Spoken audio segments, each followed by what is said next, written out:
The sun never sets on the Islamic apologetics meltdown. The meltdown started back in June with Mohammed Hijab's interview with Sheikh Yasir Qadhi, where Dr. Qadhi shattered the myth of the perfect preservation of the Quran, instantly exposing decades of lies by Muslim apologists.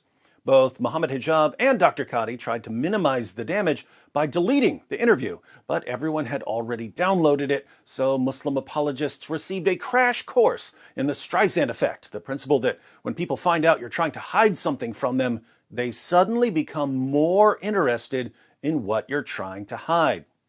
This led to a great deal of mockery. Critics of Islam began mocking the claim that the Quran has been perfectly preserved, and they began mocking Muslim apologists for lying about their book.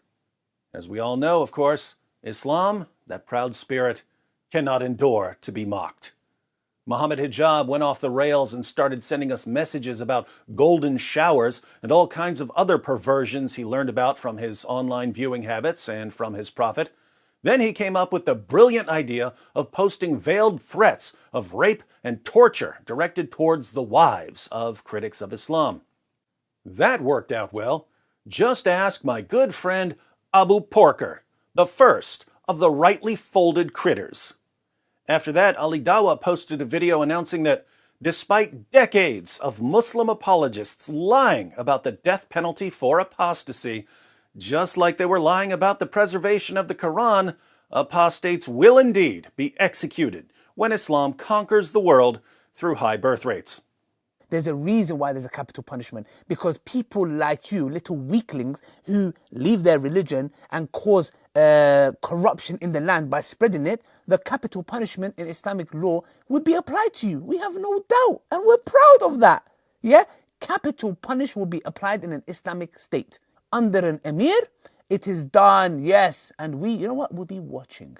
The right of the community is greater than you individual wanting your right to freedom, which is BS. Ali Dawah also posted a prayer request for Allah to curse us with diseases, a prayer which, as I said once before, left me shaking in my custom Quran skin shoes.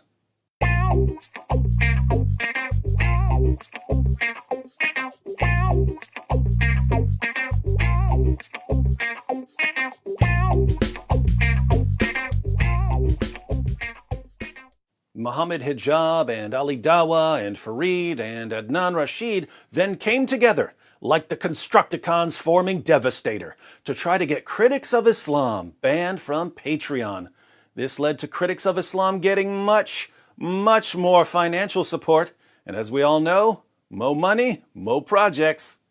The Speaker's Corner Dawah teams then decided that the greatest threat to world peace is a 5-foot-tall woman with some Muhammad cartoons. So they surrounded Hatun Tash and convinced the British government to forcibly remove her from Speaker's Corner, not realizing that by blocking free speech at Speaker's Corner, they just showed the world that mainstream Islam is indeed hell-bent on destroying the foundations of Western civilization. Sharia-phile Ali Dawah summed up the Islamic perspective on free speech when he tweeted, "The concept of freedom of speech is absolute BS." But keep in mind that if you're at all concerned about being forced to obey the commands of an illiterate 7th century caravan robber, you must be a racist, Islamophobic, hate-mongering bigot. Ijaz Ahmad recently entered the fray, hurling racial slurs and threats at his opponents, not to mention doxing them, in an effort to get them brutally murdered. To his credit, Shabir Ali's prize student Ijaz did apologize, although since one of his former friends announced that Ijaz has been plotting this for years, it's difficult to take his apology seriously. Not to be outdone, Islam's greatest apologist and my personal nemesis, a man who was defending Islam when Mohammed Hijab and Ali Dawah were still in diapers, much like Aisha when Muhammad started lusting after her, a man who publicly declared war on me a few months ago, a man whose entire life has been dedicated to imitating his prophet in every way, was arrested for his extraordinary collection of child pornography. Rob Christian posted a video exposing MENJ's obsession with kiddie porn. Once he was released on bail, MENJ responded by declaring, I'm coming for your censored head, you censored Rob Christian, and by posting a picture of himself with a kitchen knife. Not surprisingly, one of MENJ's obsessions is arguing that Rebecca in the Bible was 3 years old when she married Isaac. Rebecca was a shepherdess when she was married, so she clearly wasn't 3 years old. Why is MENJ obsessed with the claim that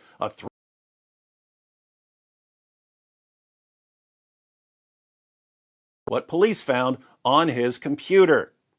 MENJ's most recent post about me was a response to me chewing up the Quran and spitting it out.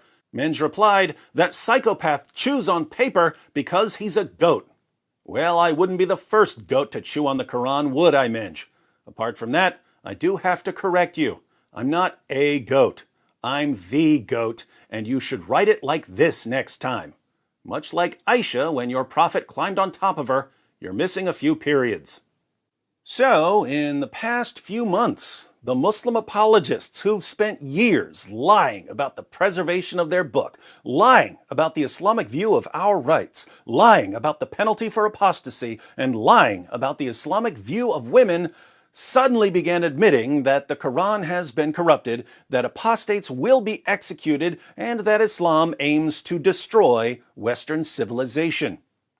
They've been babbling about golden showers,